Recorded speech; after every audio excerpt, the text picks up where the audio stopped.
오늘은 이렇게 기도하라 네 번째 시간 하늘의 양식을 구하는 기도에 대해서 함께 말씀과 은혜를 나누려고 합니다. 앞서서 우리가 두 가지 포인트로 말씀을 나눴는데 주기도문에서 이름이 거룩히 여김을 받으시오며 라고 기도하는 것은 우리가 기도가 어떤 우리 어려움을 하나님 앞에 요청하는 것이기도 하지만 기도가 하나님을 영화롭게 하는 예배가 될 수 있다라는 것입니다. 그래서 우리가 하나님 앞에 달라고는 기도 많이 하는데 하나님 영광을 받으시옵소서, 하나님을 찬양합니다. 우리가 기도를 얼만큼 또 얼마나 자주 하나님을 높여드린 적이 있는가?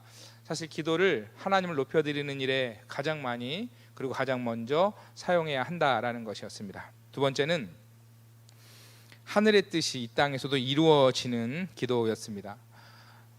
쉽게 예상할 수 있는 대로 하나님의 뜻을 이루는 일에 기도를 사용하라는 것입니다. 많은 사람이 그리고 다른 종교들처럼 자기의 야욕과 욕망을 위해서 기도를 어떤 자판기처럼 사용하는 것이 아니라 하나님의 뜻을 이루는 데 사용하는 기도가 되어야 한다라고 예수님은 주기도문을 통해 가르쳐주고 있는 것이죠. 오늘은 일용할 양식을 구하는 기도에 대해서 함께 말씀을 나누려고 합니다. 우리가 읽은 11절을 보시면 예수님은 오늘날 우리에게 일용할 양식을 주시옵고 라고 말하면서 양식을 구하라고 아주 짧은 한 문장, 길지도 않은 문장으로 말씀하고 있습니다. 그런데요, 읽지는 않았지만 6장 25절과 31절을 한번 보시겠습니까? 같은 내용으로 말씀하고 있는데 25절은 이렇게 말합니다. 성경을 찾으셔야 됩니다. 두 구절은 25절 내가 너희에게 이르노니 목숨을 위하여 무엇을 먹을까 무엇을 마실까 몸을 위하여 무엇을 입을까 염려하지 말라. 목숨이 음식보다 중하지 아니하며 몸이 의복보다 중하지 아니하냐. 31절 그러므로 염려하여 이르기를 무엇을 먹을까 무엇을 마실까 무엇을 입을까 하지 말라, 이렇게 말씀합니다. 양식을 구하라고 했는데 무엇을 입을까 무엇을 먹을까 또 하지 말라는 겁니다. 뭔가 앞뒤가 안 맞는 말씀을 하시는 것 같아요. 그리고 또 그런 것은 너희가 구할 것도 아니다라고 이렇게 이야기를 하고 계십니다. 왜냐하면 이런 것은 이미 우리에게 필요한 줄 하나님이 다 아시기 때문이죠. 구하라고 하셨는데 먹을 거 입을 거 구하라는 얘기가 아닌 거죠. 그러면 뭘 구하라는 얘기입니까? 그것은 바로 양식인데요. 무슨 양식일까요? 신명기 8장 3절 화면을 보고 한번 같이 읽겠습니다. 시작. 너를 낮추시며 너를 줄이게 하시며 너도 알지 못하며 내 조상들도 알지 못하던 만나를 내게 먹이신 것은 사람이 떡으로만 사는 것이 아니요 하나님의 입에서 나오는 모든 말씀으로 사는 줄을 내가 알게 하려 하심이라. 하나님이 이스라엘 백성에게 광야에서 만나를 내려주십니다. 먹을 것이 없어서 하늘에서 만나를 내려주십니다. 땅에서 얻는 것이 아니라 하나님이 위에서 내려주신 것입니다.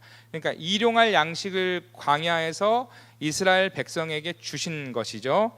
만나를 내려주신 것은 이스라엘 백성이 광야에서 먹고 마시는 일에는 그러한 일상적인 필요는 하나님이 채우시고 공급할 테니까 이제 이스라엘 백성은 일상적인 먹고 마시고 채우는 일에 신경을 쓰지 말고 하나님의 일, 즉 하나님의 말씀을 먹고 마시는 하늘의 양식을 위해서 일하라고 살라고 말씀하는 것입니다. 그래서 육신의 양식은 내가 채울 테니 이스라엘 백성아 너는 영의 양식을 위해 애쓰라고 말씀하시는 것입니다. 세상 사람들이 볼 때 여러 번 말씀드렸지만 시간을 가장 비효율적으로 쓰는 사람들이 그리스도인이죠. 공부를 하든 장사를 하시든 사업을 하시든 주일에 가장 많은 일을, 많은 공부를, 많은 준비를 할 수 있는 시간이지만 그것을 포기하고 하나님 앞에 예배하러 나옵니다. 세상 사람들이 볼 때 이것은 이상한 일입니다. 저희 부모님은 예수 믿지 않으셨기 때문에 여러 번 저희 가족 중에 어르신들을 되려 핍박하는 것을 제가 많이 봤습니다. 저희 어머니께서 교회를 왜 나가느냐, 헌금을 왜 하느냐, 기도를 왜 하느냐 이런 것을 많이 보고 자랐는데 끝내는 하나님이 이기셨고 결국은 안수 집사로 권사로 살게 하셨는데 믿지 않는 사람들이 볼 때는 예수님을 따르며 사는 이 삶 자체가 굉장히 이상한 것입니다. 그래서 종교도 정도껏 믿어야지, 좀 거친 분들은 미쳐도 적당히 미쳐야지 이렇게 말씀하시는 경우가 상당히 많이 있습니다. 종교도 정도껏 심취해야 한다고 말했습니다. 그래서 세상 사람들이 볼 때 그리스도인은 세상의 가치와 다른 더 높은 가치인 하늘의 양식을 위해서 사는 사람들인 것이죠. 쉽게 하늘의 양식을 구하며 산다는 이 삶은 주일성수 신앙을 통해서도 아주 쉽게 찾아볼 수 있습니다. 주일성수 신앙으로 우리 모든 성도들이 그렇지만 아주 유명하신 한 분을 좀 소개하고 싶은데요. 그것은 미국의 39대 대통령인 지미 카터입니다. 이분에 관한 예화를 여러 번 들으셔서 아시는 분도 있으실 것 같아요. 이분은 공적인 일로 해외 출장을 갔다가도 토요일까지는 돌아올 수 있으면 꼭 돌아와서 모교회에서 주일 예배를 드렸습니다. 대통령직에 있을 때에도 시간이 허락되면 분주한 일정 속에서도 전용 헬리콥터를 타고 교회에 와서 주일학교 교사직을 감당하셨다라는 기록이 있습니다. 대통령 이후에는 자신의 땅콩 농장에서 얻은 수입을 강연 혹은 또 저술 활동에서 얻은 수입과 합쳐서 10분의 1을 고향 교회에 어김없이 11조를 하나님 앞에 드렸다고 해요. 그래서 카터 대통령은 재임 기간보다 퇴임 이후에 사람들에게 더 많은 존경을 받고 있다라고 말합니다. 이미 죽은 북한의 김정일도 자기가 지미 카터 대통령은 존경한다라고 말했다고 합니다. 올해로 95세이신 지미 카터는 여전히 생존해 계시면서 그 신앙을 지키면서 아름다운 모습을 보여주고 있습니다. 지미 카터라는 한 사람이 왜 그렇게 주일 성수를 열심히 하려고 했던 것일까요? 그는 이 땅에 있지만 이 땅의 양식을 위해 사는 사람이 아니라 나는 하늘의 양식을 먹으며 하늘나라를 꿈꾸며 사는 사람이라고 하는 자기 신앙의 표현이었습니다. 이것은 꼭 주일 성수만의 문제가 아니죠. 주일에 지키는 성수일 뿐만 아니라 주중의 성수, 주중에 하나님 앞에 살아가는 월요일부터 토요일까지 우리의 삶을 통해서도 우리가 하나님 나라를 위하여 하나님 나라를 사모하며 하늘의 양식을 구하며 사는 사람이라는 것을 쉽게 우리 삶 속에서 드러낼 수 있는 것이죠. 오늘 우리도 지미 카터 전 대통령처럼 일주일의 삶을 멈춰 세우면서 새벽에, 수요일에, 금요일에, 주일에 하나님 앞에 나와 예배드리는 이유가 무엇입니까? 우리 자신이 이 땅의 것을 쫓아 사는 동안에 나도 모르게 내가 하나님 나라에 속한 사람이라는 것을 잊을 수 있기 때문에 우리는 하나님 나라에 속한 사람이며 하나님의 백성이며 하늘의 양식을 구하는 사람이라고 하는 이 사실을 늘 기억하기 위해서 우리는 그렇게 하나님 앞에 나와 예배하는 것이죠. 예수님이 신명기 8장 3절 우리가 앞서 읽었던 이 말씀을요, 마태복음 4장 4절에서 인용하면서 한 번 더 말씀을 하세요. 마태복음 4장 4절인데요. 예수께서 대답하여 이르시되 기록되었으니 사람이 떡으로만 살 것이 아니요 하나님의 입으로부터 나오는 모든 말씀으로 살 것이라 하였느니라 하시니. 신명기에서 하나님이 말씀하시고 신약에 와서는 예수님도 말씀을 하세요. 하나님이 하신 그 말씀을 예수님이 다시 인용해서 이 신약 시대에도 동일하게 말씀하세요. 그러니까 구약이나 신약 시대에나 시간적인 엄청난 차이가 있잖아요. 그런데 하나님이 원하시는 본질은 똑같다는 거예요. 어느 시대에나 살든지 어떤 환경에나 처해 있든지 어느 누구나 남녀노소 어떤 시대에 할 것 없이 모든 사람은 떡으로 사는 것이 아니라 하나님의 말씀으로 살아야 한다라고 말하고 있는 것입니다. 오늘 코로나로 인해서 시대가 많이 한 7개월 사이에 굉장히 많이 변했습니다. 변했죠. 제가 한번 우리 교육자분들과 그냥 제 개인적인 생각을 나눈 적이 있는데 그냥 우스운 생각인데요. 코로나로 인해서 사람들이 알게 된 모든 사람들이 전 세계의 만국 모든 사람들이 너나 할 것 없이 깨닫게 된 한 가지 사실이 있어요. 그것은 무엇일까요? 바로 자기의 입냄새를 알게 되었다는 거예요. 코로나 때문에 마스크를 쓰고 다니니까 모든 사람이 자기 입냄새를 다 알게 되었대요. 사람 다 똑같다는 얘기입니다. 어느 시대에나 어느 지역에 있든지 간에 코로나로 인해서 시대가 변했지만 영의 양식이 필요 없는 사람은 없습니다.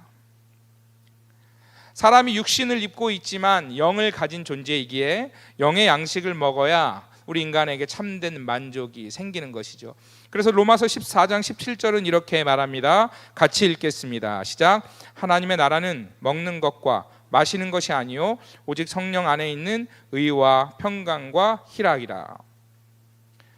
그러니까 믿는 자들은 더 이상 육신에 먹고 마시는 기쁨이 있지만 그것을 본질적인 기쁨으로 삼거나 또 그것을 가장 높은 기준으로 가지고 살 수는 없는 존재라는 것입니다. 믿는 사람뿐만일까요? 그렇지 않죠.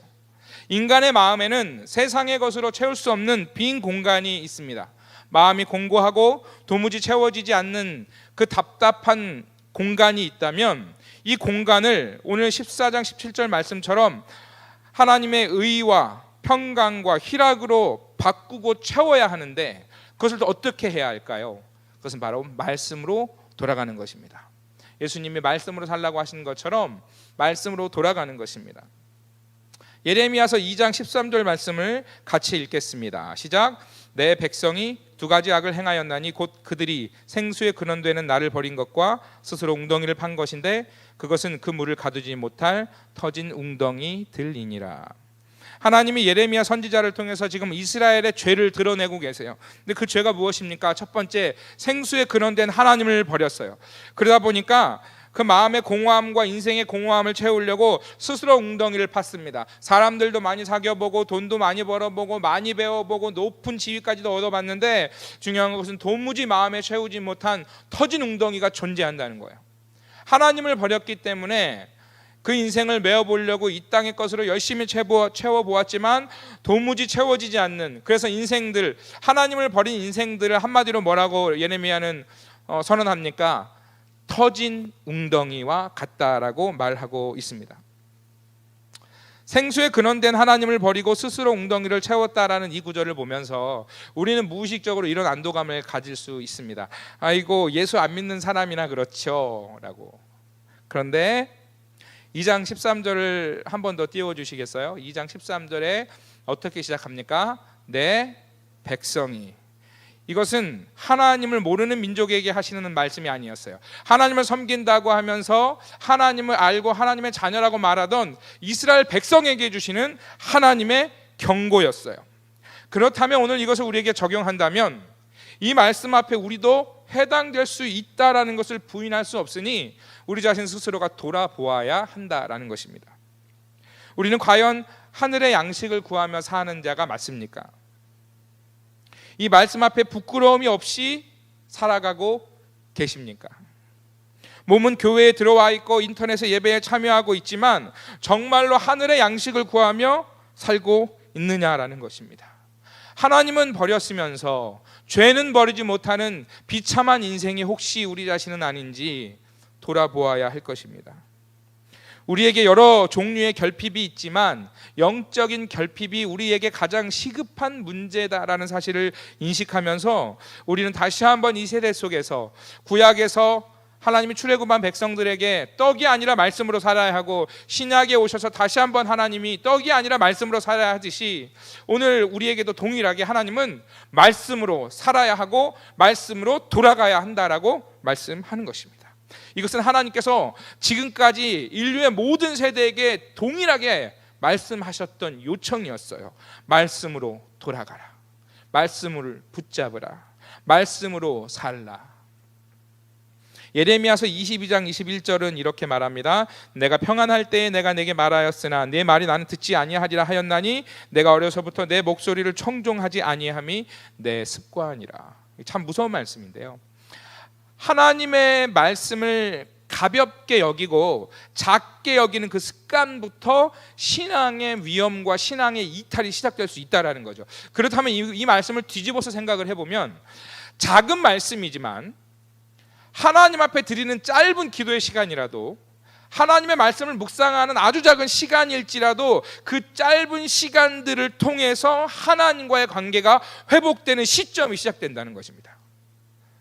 하나님의 말씀을 가볍게 여겼더니 결국에는 하나님의 말씀을 듣지 않고 하나님의 목소리를 청종하지 않고 하나님의 뜻을 깨달을 수 없는 결과를 맞이하게 되듯이, 아주 작은 것이지만 영적인 변화와 영적인 새로운 바람이 부는 것은 개인에게나 교회에게나 어떤 대단한 프로그램에 의해서가 아니라 하나님의 말씀을 소중하게 여기는 그 짧은 시간들을 가지고 있는 삶을 통해서 하나님이 회복을 일으키신다라는 것입니다.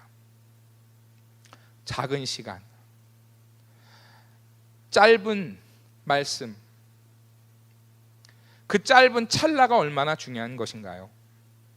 최근에 박원순 시장의 사망으로 온 나라가 아주 떠들썩하고 충격에 빠졌습니다. 근데 언론을 보니까 그 아들분이 예수님을 믿는 분이었다고 해요. 아버지가 돌아가신 후 미국에서 귀국을 했는데 평소에 아버지가 정말 예수를 믿었으면 좋겠다고 여러 번 이야기를 하고 전도를 했던 모양입니다. 박원순 시장이 사망한 것을 보면서 저 개인적인 정치적인 소회는 아니고요, 그냥 개인적인 생각을 말씀드린다면, 정치를 그렇게 오랫동안 하셨으면 그 마음이 얼마나 정말로 그 시련과 풍파를 다 겪으셨겠어요. 그 마음이 참 강하셨을 법도 한데, 그 짧은 순간의 찰나에 마음이 무너지는 것을 보면서 우리도 나도 언젠가 어떻게 그렇게 될지 모르겠다라는 생각이 들면서, 어려움은 늘 오지만 그 어려움을 더 비참하게 만드는 것, 혹은 그 어려움을 금세 소망으로 회복으로 바꾸는 것은 많은 시간이 필요한 것이 아니라 아주 짧은 찰나에 우리가 어떻게 생각하고 무엇을 붙잡느냐에 따라서 바뀐다라는 사실을 생각해 보게 되었습니다. 힘들고 어려운 일이 고인에게 있으셨고 또 저와 여러분에게도 있습니다. 왜 없을까요? 왜 한 사람만, 또 어떤 사람들만, 어떤 특별한 큰 일을 겪은 사람만 마음이 힘들까요? 혹은 죄송하지만 정말 죽고 싶다라는 생각을 할까요? 누구나 그런 생각, 누구나 그런 마음, 그런 답답함을 가지고 살아갑니다. 그런데 중요한 것은 그 짧은 찰나에 우리가 의지하고 부를 하나님 아버지의 이름이 있느냐라는 거예요. 이것이 그리스도인에게 주신 하나님의 축복인 줄 믿습니다.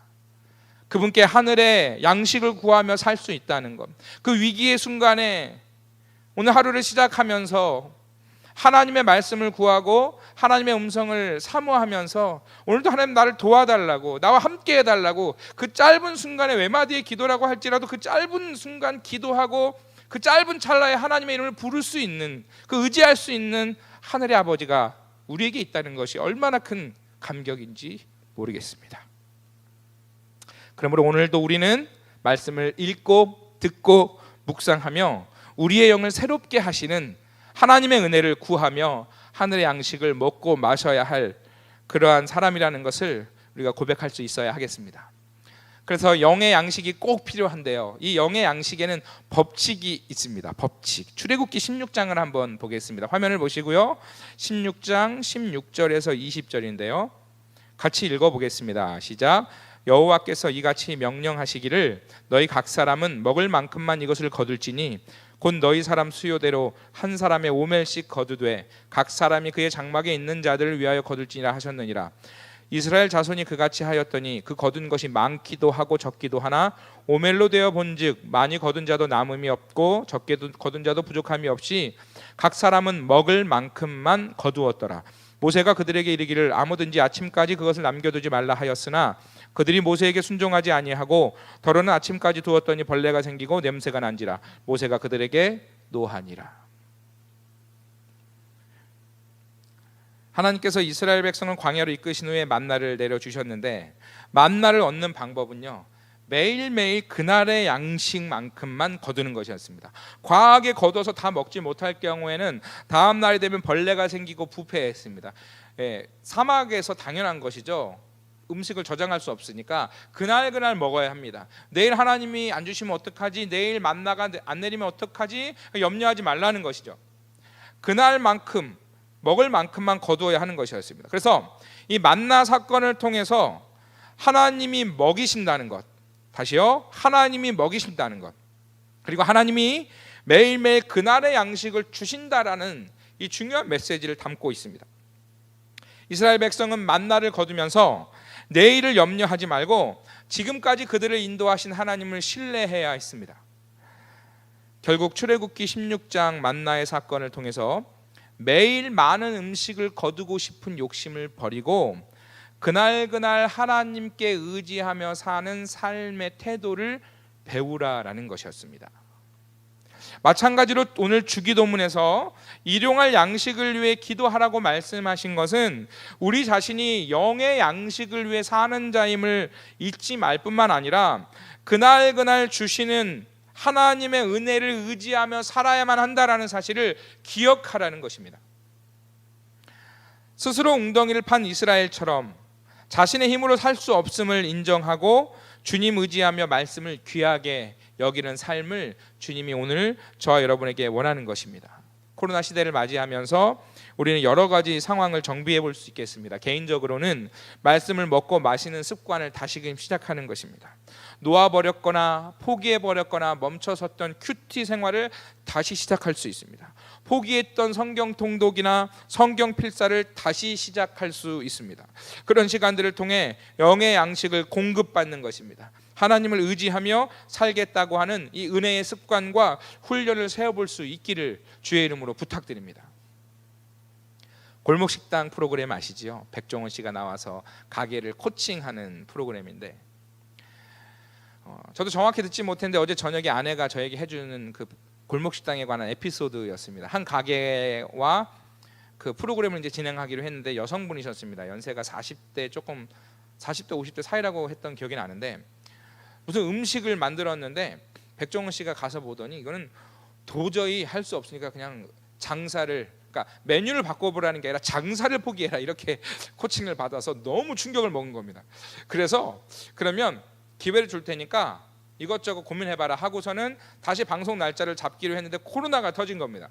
그래서 방송을 시작은 못했는데 그럼 이제 그 가게가 백종원 씨가 이제 장사하지 않는 게 좋겠다라고 이렇게 충격을 받으셔서 너무 의기소침해 있고 코칭이 필요한데 어쩔 수 없이 최소한의 인원만 가지고 방송을 하려고 방문을 했는데 그 사이에 이분이 한 2-3개월 됐나 봐요. 그 사이에 이분이 백종원 씨를 만나자마자 이만한 두꺼운 노트 3권을 딱 드내밀더라는 것입니다. 3개월 사이에 한 번 통화를 했는데 본인이 메뉴를 죽을 생각해 봤다는 겁니다. 그래서 죽을 만들어서 이렇게 좀 해보려고 한다고 하니까 백종원 씨가 그거 좋겠는데요 하면서 해보라고 하신 거예요. 근데 그 사이에 먹어보기도 하고 만들기도 하고 이렇게 하면 비리고 이렇게 하면 좋고 이렇게 하면 안 좋고 수많은 시행착오를 겪어서 그 흔적들 노트 3권을 백종원 씨에게 딱 드내밀었어요. 그러면서 죽을 한번 딱 내놓았는데 먹자마자 코칭할 필요가 없겠습니다 라고 했다는 것입니다. 보이지 않는 시간에 코로나 시대를 맞이하면서 지금 당장 본인에게 잡히는 수입은 없지만 내가 사람들을 먹일 나만의 무기를 개발한 거죠. 오늘 우리 그리스도인들이 이 코로나 시대를 지나면서 다른 것보다 어떤 프로그램을 못하고 다양한 것을 못하지만 우리는 이 시간을 지나는 동안 개인적으로 할 수 있는 자신 있게 노트 3권을 내놓았던 것처럼 큐티를 하든지 성경 통독을 하든지 필사를 하든지 하나님 앞에 아무도 보이지 않는 그 시간에 하늘의 양식을 먹고 마시는 이 시간들이 오늘 저와 여러분에게도 동일하게 필요한 것인 줄 믿습니다. 코로나 이 시간들을 하나님과 깊이 교제하며 보낼 수 있기를 주의 이름으로 부탁드립니다. 우리 좌우 옆에 분에게 이렇게 이야기하실까요? 주님과 깊이 교제하십시오.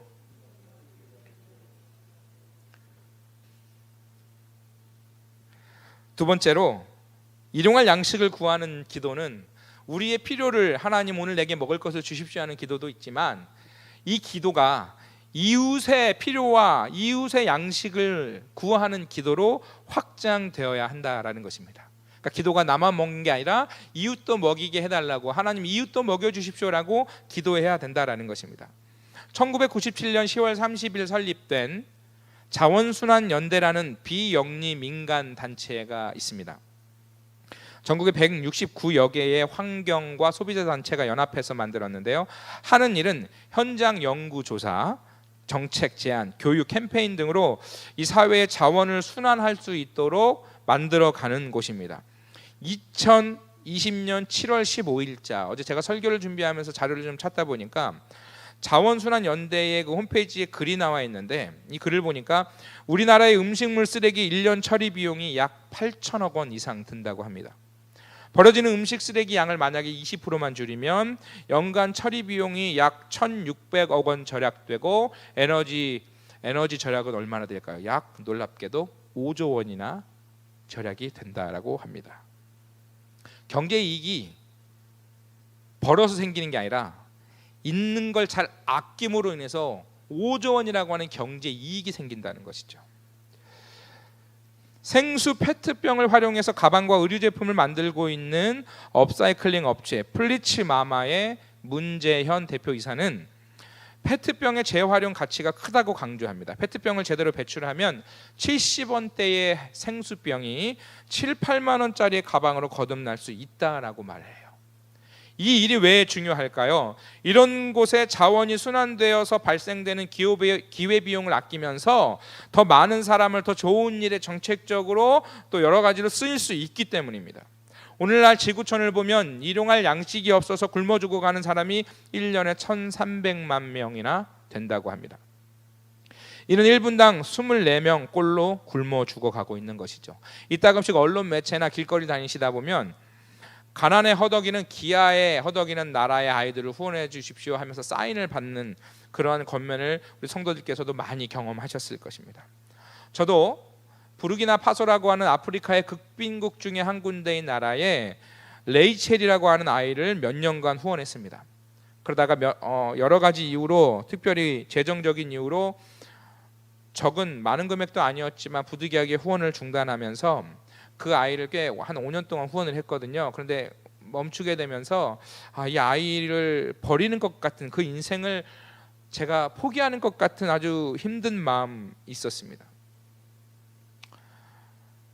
현재 우리 성도 여러분의 식탁은 얼마나 풍성하십니까? 식탁에서 나오는 쓰레기만 줄여도 열방의 가난한 아이들을 위해서 물질이 사용된다라고 생각해 보십시오. 꼭 어느 나라의 누군가를 후원하지 못해도 그렇게 자연을 지키며 순환하는 일이 궁극적으로는 이웃의 양식을 먹이는 일에 참여하게 되는 일인 것이죠. 제가 이 말씀을 이렇게 조사를 하면서 드리는 것은 우리가 기도를 해서 막 먹이는 이런 하나의 기적 같은 일뿐만 아니라 실상 우리 삶에서도, 삶의 태도를 통해서도 우리가 아끼고 절약하면서 우리 식탁에서 열방의 가난한 자들을 생각할 수 있는 방법이 있다라는 것입니다. 그것을 함께 말씀드리려고 하는 것입니다. 저희 집은 우리 성도들께서도 아시다시피 6식구가 있는데 식사 시간에는 밥그릇이 7개입니다. 왜 한 그릇이 더 많을까요? 먹으라고 더 있는 거 아니고요. 밥 먹고 또 먹어 이게 아니고요. 얼마 전 우리 김준영 목사님 설교하시긴 했지만 밥그릇 하나가요, 그 밥그릇 하나가 먹는 밥이 아니라 그것은 생각하는 밥입니다. 내 입에 들어갈 것만 생각하지 말고 이 밥그릇을 보면서 저 열방에 가난하고 굶주려 죽어가는 사람들 생각하면서 네 밥그릇에 있는 건 남기지 말고 깨끗이 감사하며 다 먹어라고 아이들을 위해, 그리고 저희 부부가 스스로 새기며 저희 가정만의 식사 철학이기도 합니다. 얼핏 유교 사상에서 제사밥 같아서 이상하다라고 생각도 하시겠다라는 생각이 들었습니다. 이 설교를 준비하면서 성도들께서 그렇게 생각하실 수도 있겠다라는 생각이 들었지만 이것을 어떻게 생각하느냐에 따라 다르다라는 말씀을 드립니다. 중요한 것은 열방을 생각하는 본질입니다. 그 밥을 떠놓고 우상을 생각하고 죽은 조상을 생각하면 덕이 되지 않지만, 그 밥을 떠놓고 열방의 가난한 아이들을 위해서 한 번 더 기도할 수 있다면 하나님이 기뻐하시는 일이 아닐까라는 생각이 듭니다. 우리의 식탁에서 열방의 가난한 자들을 기억하며 식습관의 낭비를 줄여보는 것으로 오늘 하나님이 이웃을 먹이는, 이웃의 양식을 구하는 일에도 참여할 수 있다라는 것입니다. 뿐만 아니라 더욱 중요한 것은 그들의 영적인 양식을 채우는 일이지요. 열방에 굶주린 사람들을 생각할 때 무엇보다 안타까운 것은 그들이 영의 양식을 먹고 있지 못한다라는 것입니다. 전 세계 24,000여 종족이 있는데요, 약 8,000여 종족에게는 그들의 종족을 위한 교회와 선교사도 없고 지구촌의 6,700여 언어 중에 3,700여 언어로는 성경이 없습니다. 그러니까 대한민국에 이렇게 교회가 많고 골목골목마다 하늘을 쳐다보면 십자가가 높이 서 있지만 사실 전 세계 비율을 따지자고 하면 아직도 예수를 모르고 복음을 모르는 열방에 가난하여 영적인 양식을 먹지 못하는 영혼들이 더 많다라는 것입니다. 우리가 오늘 주기도문의 기도를 따라서 우리에게 일용할 양식을 주옵소서라고 기도할 때 이것은 우리의 양식을 위해서뿐만이 아니라 열방의 가난한 자들을 하나님 먹여달라고, 그들에게 복음이 증거하게 해달라고, 하늘의 양식을 하나님 먹여달라고 함께 기도해야 된다라는 것입니다. 그런데 우리의 현실을 보면 믿음으로 기도한다고 하면서도 암담할 때가 있습니다. 이웃의 사정을 듣다 보니 너무너무 비참하고 막막하고 어떻게 도와야 될지 몰라서 기도는 하지만 기도 시작할 때부터 마음이 낙담될 때가 있습니다. 왜냐하면 이웃의 그 어려운 사정에 내가 아무런 힘이 되어줄 수 없다라는 사실 때문이죠. 도울 마음은 있지만 도울 방법이 없고 막막해서 이웃을 위해 기도하지만 그 기도에 힘이 없어서 그냥 하나님 앞에 처량한 울부짖음이 되는 것이죠. 우리가 이웃을 위해 어떻게 기도하며 또 저들의 영의 양식을 위해 어떻게 도울 수 있을까요? 하고 싶은데 너무너무 방법을 몰라요. 어떻게 도와줄지를 모르겠어요. 기도는 하는데. 이런 경험들 너무 많이 하시죠. 부모로서 자녀들이 이런 어려움을 겪을 때 어떻게 더 조언을 해줘야 될지, 또 같은 교우에 누군가가 어려움을 당했을 때 기도하고 싶은데 기도해줄 용의가 있고 정말 사랑으로 기도하고 싶은데 그가 당하는 일이 너무 어처구니가 없고 너무 가슴 아파서 어떻게 도와야 될지 모를 때, 여러분 근데 이런 심정을 우리만 느낀 것이 아니라 누가복음 11장에 나오는 사람도 똑같은 심정을 겪고 있습니다. 누가복음 11장 5절에서 8절을 같이 읽어보겠습니다. 잘 아시는 구절인데요. 누가복음 11장 5절에서 8절입니다. 시작. 또 이르시되 너희 중에 누가 덫이 있는데 밤중에 그에게 가서 말하기를 덫이여 떡 세 덩이를 내게 구워달라.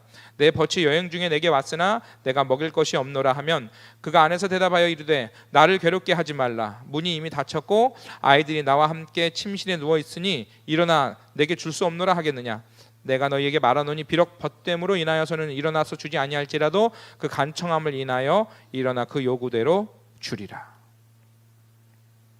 이 구절에서 주인공은 자신을 찾아온 친구를 위해 양식을 구하고 있습니다.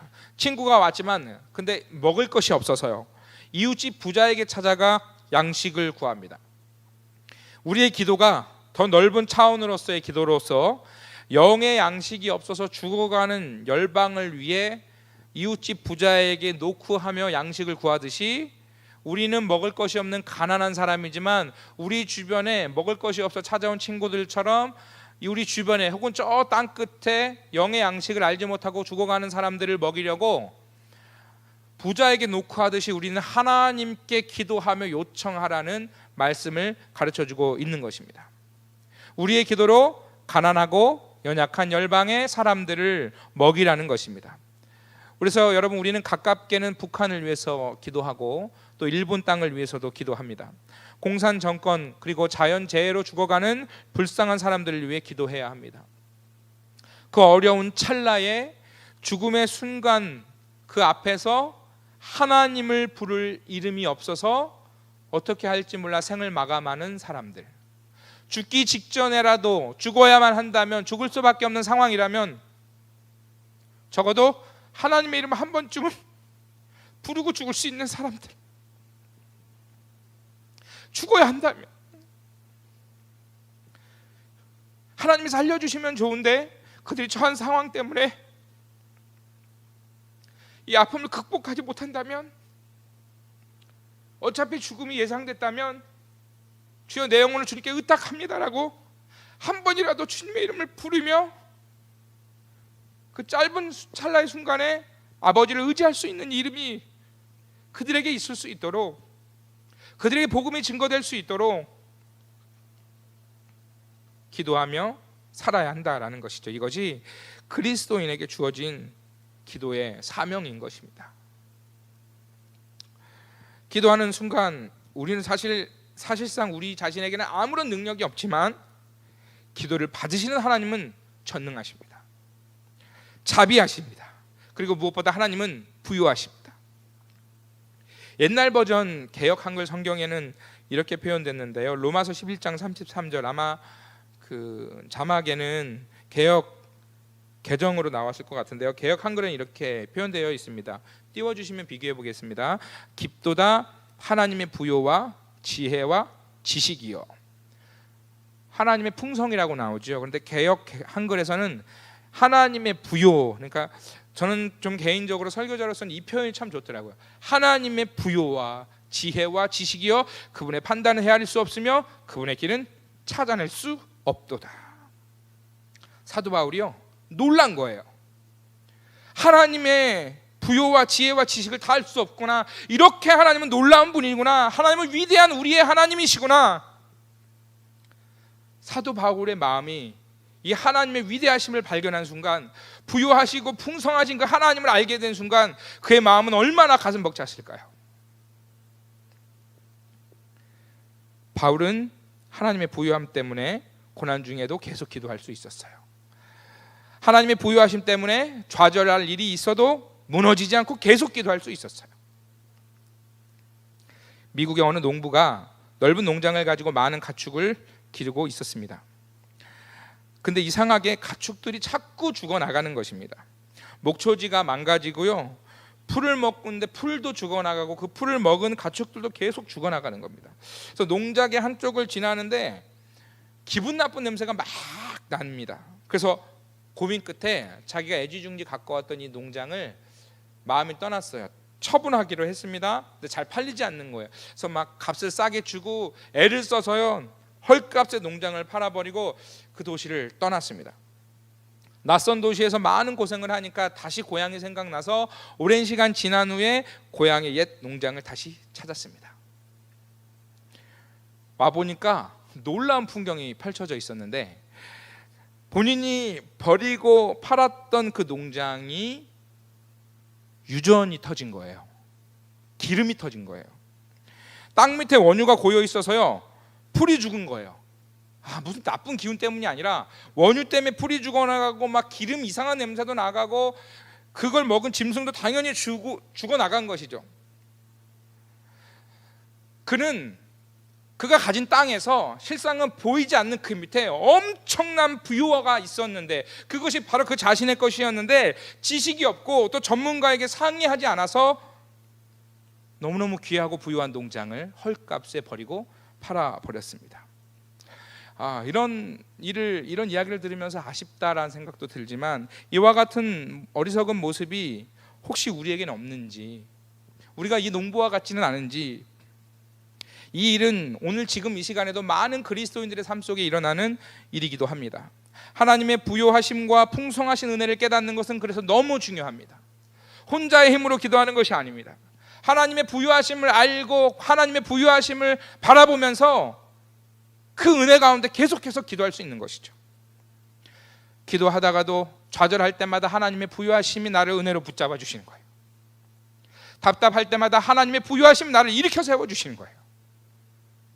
여러분, 요셉을 보십시오. 그가 형들에 의해서 팔려가면서부터 어려운 시간을 겹겹이 지나왔지만 결국에는 애굽의 총리가 되는데, 그가 잘해서가 아니라 하나님의 특별한 섭리 때문이었습니다. 물론 애굽의 요셉의 인생을 보면서 배울 점이 분명히 있습니다. 설교로서 적용할 점도 있지만, 본질적인 것은 요셉의 이야기를 통해서 요셉의 신앙을 배우자를 말하는 것이 아니라 하나님의 특별한 섭리를 말하는 것인데요. 그것이 무엇일까요?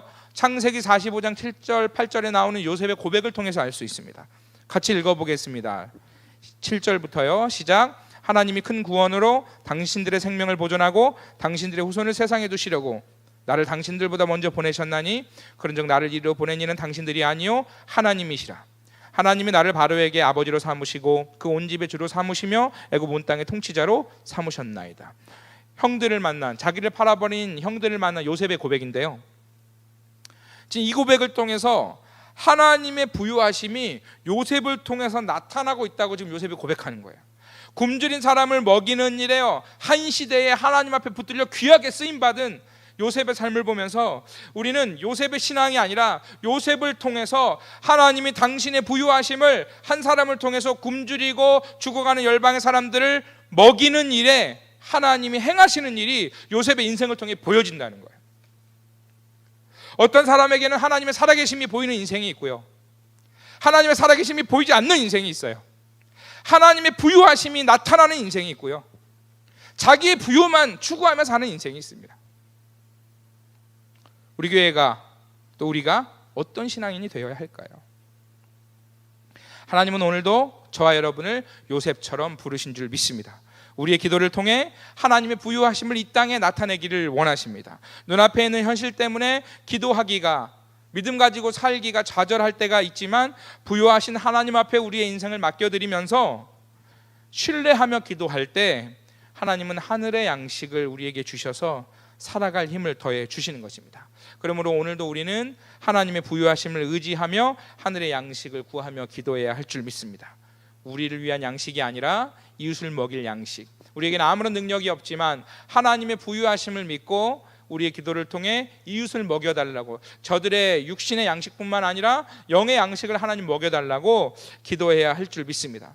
그래서 우리가 기도할 때 기도의 지식이나 어떤 열정에 의해서 시작되는 기도가 아니라 모든 상황 속에서 부유하신 하나님을 의지하며 믿음으로 기도를 시작하는 것이 중요한 것인 것이죠. 하나님이 사랑하시는 성도 여러분, 이렇게 영원토록 부유하신 하나님을 바라보고 기도하는 사람은 복을 얻을 것입니다. 하나님의 부유하심을 믿는 사람의 기도를 통해서 하나님은 놀라운 일을 행하실 줄 믿습니다. 빌립보서 4장 13절 말씀에 바울은 놀라운 고백을 하죠. 내게 능력 주시는 자 안에서 내가 모든 것을 할 수 있다. 근데 그 앞절에 이렇게 고백합니다. 내가 비천에도 처할 줄도 알고 풍부함에 처할 줄도 알고 추위에 가난에 배고픔에, 모든 상황마다 본인에게는 이길 수 있는 힘이 있었는데, 그럼 바울의 신앙의 위대함 때문이 아니라 어떤 순간에든지 하나님이 일으켜 세우시는 하나님의 부유함 때문에 나는 모든 것을 할 수 있었노라고 바울이 고백하는 것입니다. 하나님이 사랑하시는 우리 예수소망교회 성도 여러분, 그래서 우리는 어떠한 순간에라도 하나님의 부유하심 때문에 기도할 수 있는 줄 믿습니다.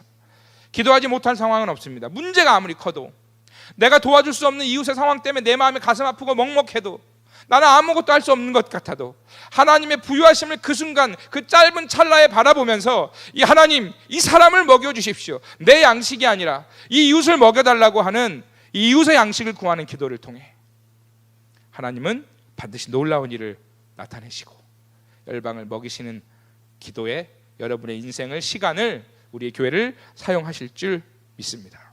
말씀을 마치려고 합니다. 사람은 떡으로만 사는 존재가 아니라 말씀으로 사는 존재입니다. 육의 양식으로만 사는 존재가 아니라 영의 양식으로만 사는, 영의 양식으로 사는 존재입니다. 그렇다면 우리가 기도할 때 우리의 모든 믿음의 방향을 나 자신의 먹고 마시는 일에만 사용할 것이 아니라 이웃을 먹이고 채우는 일에도 성숙한 기도가 되어야 할 줄 믿습니다. 먹고 마실 것은 우리에게 그것이 다 필요한 줄 주님이 아시기에 우리가 구할 것은 하나님 나라의 일과 양식인 줄 믿습니다. 오늘 본문을 통해 말씀하고 있는 일용할 양식을 구하는 기도는 영육 간의 각자의 필요를 구하는 기도 이상으로 하나님 나라의 일을 구하며 이웃을 먹이는 기도로 하나님이 우리를 그렇게 사용하기를 원하신다라는 사실을 깨달을 수 있는 것입니다. 주님의 백성된 사랑하는 주의 성도 여러분, 하나님의 부유하심을 믿으며 나 자신을 위해서만이 아니라 열방을 먹이는 기도로 하나님 나라를 이루고 나타내는데 우리의 기도를 사용할 수 있는 저 여러분 모두가 되기를 주의 이름으로 축원합니다. 우리의 찬양